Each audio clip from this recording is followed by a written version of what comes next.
Hi everyone, welcome you all. So let's start with chapter 7 of the book The Power of Your Subconscious Mind by Dr. Joseph Murphy. The tendency of the subconscious is lifeward. Over 90% of your mental health is subconscious. If you fail to make use of this marvelous power, you condemn yourself to live within very narrow limits. Your subconscious processes are always lifeward and constructive. Your subconscious is the builder of your body and maintains all its vital functions. It is on the job 24 hours a day and never sleeps. It is always trying to help and preserve you from harm. Your subconscious mind is in touch with infinite life and boundless wisdom, and its impulses and ideas are always lifeward. The great aspirations, inspirations, and visions for a grander, nobler life spring from the subconscious. Your profoundest convictions are those you cannot argue about rationally because they do not come from your conscious mind. They come from your subconscious mind. Your subconscious speaks to you in intuitions, impulses, hunches, intimations, urges, and ideas. It is always telling you rise, transcend, grow, advance, adventure, and move forward to greater heights. The urge to love, to save the lives of others, comes from the depth of your subconscious. For example, during the great San Francisco earthquake and fire of April 18, 1906, invalids and handicapped person who had been confined to bed for long periods of time rose up and performed amazing feats of bravery and endurance. The intense desire welled up within them to save others at all cost, and their subconscious responded accordingly. Great artists, musicians, poets, speakers, and writers tune in with their subconscious powers and become animated and inspired. Robert Louis Stevenson, before he went to sleep, used to charge his subconscious with the task of evolving stories for him while he slept.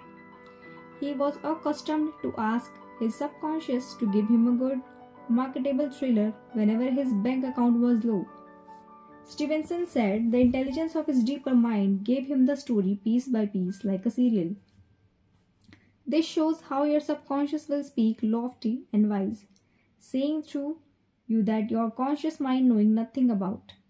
Mark Twain confided to the world on many occasions that he never worked in his life. All his humor and all his great writings were the result of his ability to tap the inexhaustible reservoir of his subconscious mind. How the body portrays the workings of the mind. The interaction of your conscious and subconscious requires a similar interaction between the corresponding system of nerves. The cerebrospinal or voluntary system is the organ of your conscious mind. The autonomic system is the organ of the subconscious mind. The voluntary nervous system is the channel through which you receive conscious perception by means of your physical senses and exercise voluntary control over the movement of your body.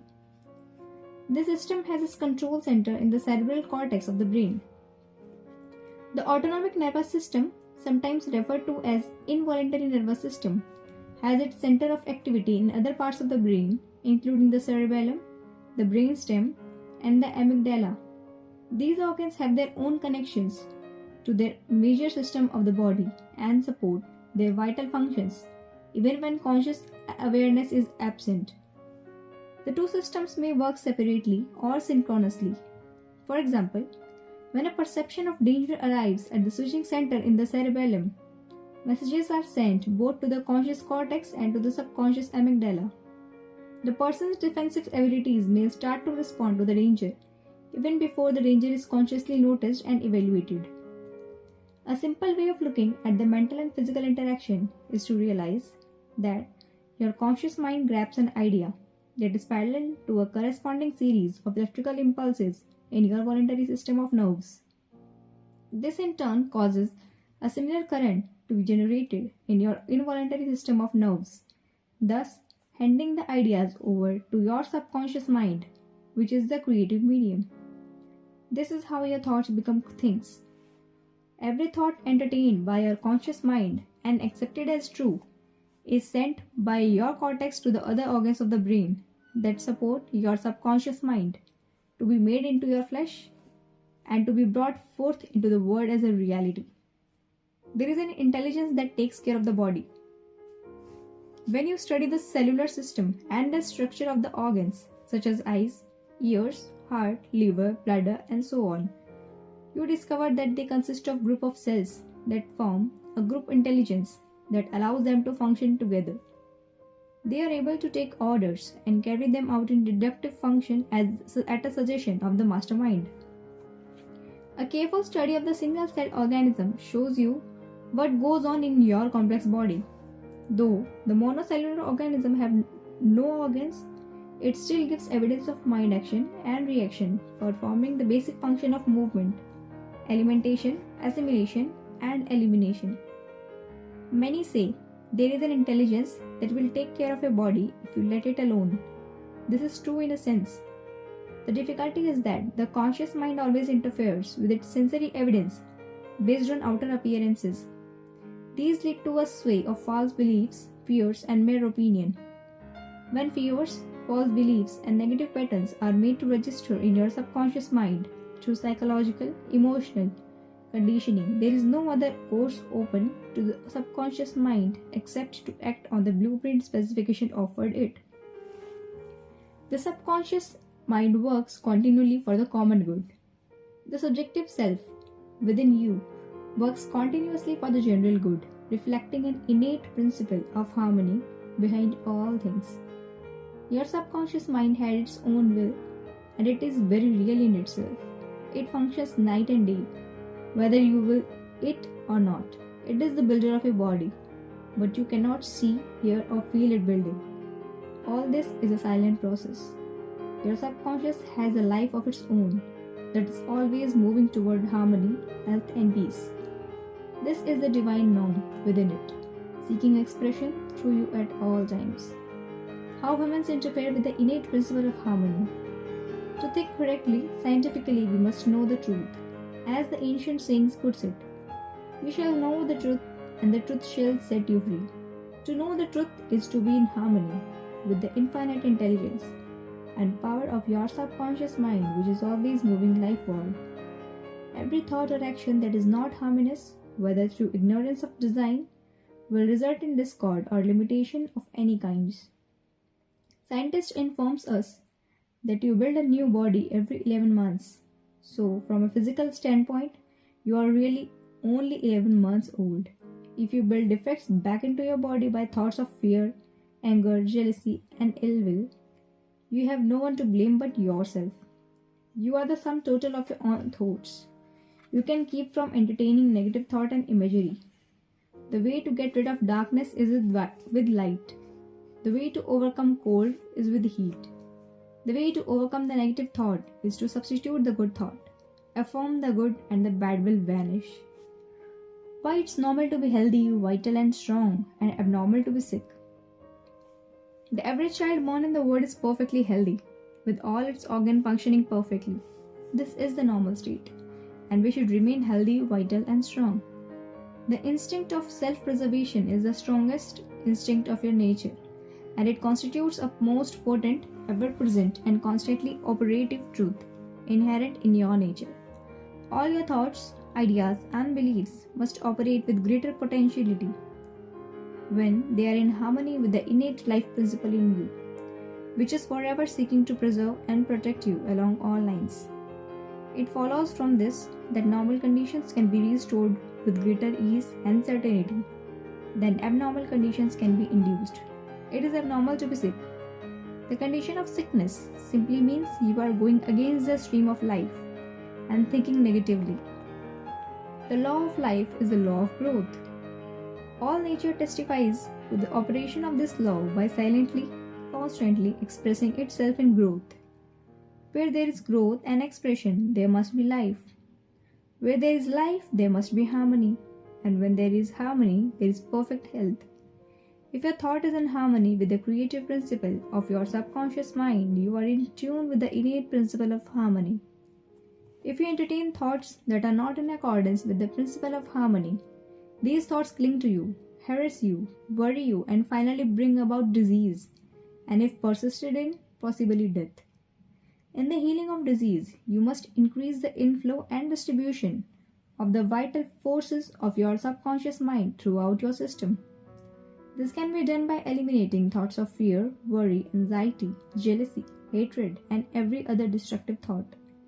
This tends to tear down and destroy your nerves and glands, body tissues that controls the elimination of all waste material and keeps the organism in a state of purity.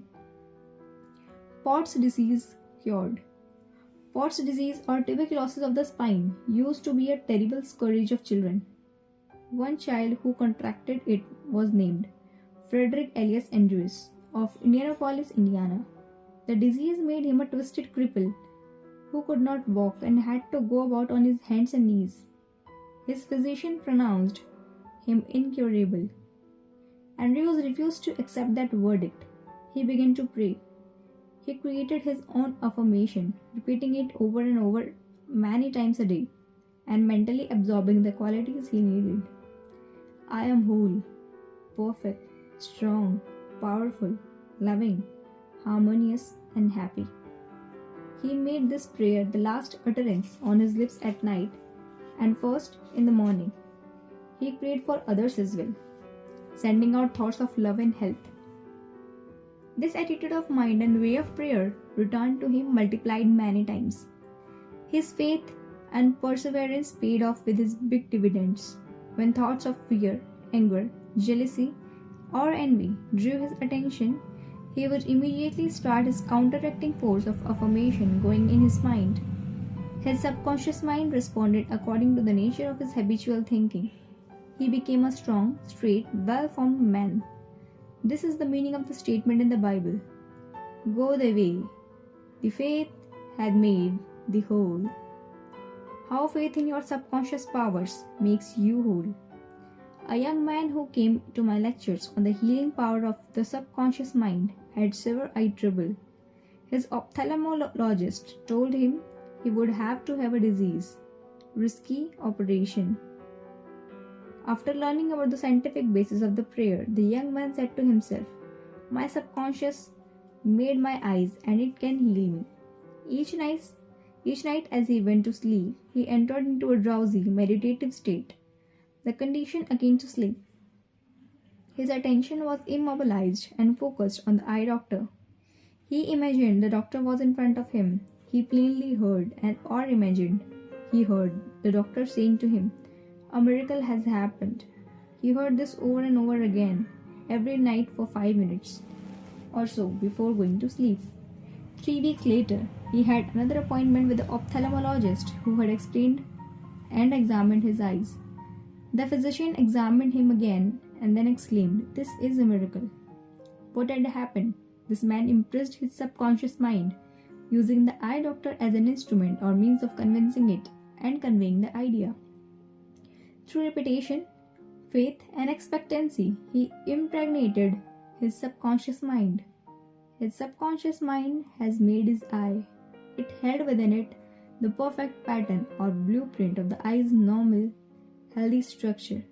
Once impregnated with the idea of restoring the eye to its healthy state, it immediately proceeded to heal the eye. This is another example of how faith in the healing power of your subconscious can make you whole. Pointers to review.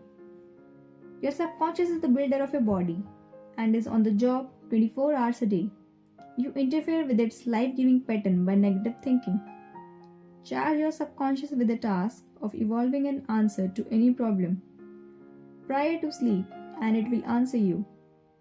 Watch your thoughts. Every thought accepted as true is sent by your conscious cortex to your subconscious brain structures and it brought into your world as a reality. Know that you can remake yourself by giving a new blueprint to your subconscious mind. The tendency of your subconscious is always life word. Your job is with your conscious mind. Feed your subconscious mind with premises that are true. Your subconscious is always reproducing according to your habitual mental patterns. You build a new body every 11 months. Change your body by changing your thoughts and keeping them changed. It is normal to be healthy. It is abnormal to be killed. There is within the innate principle of harmony. Thoughts of jealousy, fear, worry, and anxiety tear down and destroy your nerves and glands, bringing about mental and physical diseases of all kinds. What you affirm consciously and feel as true will be made manifest in your mind, body, and affairs. Affirm the good and enter into the joy of living. Thank you.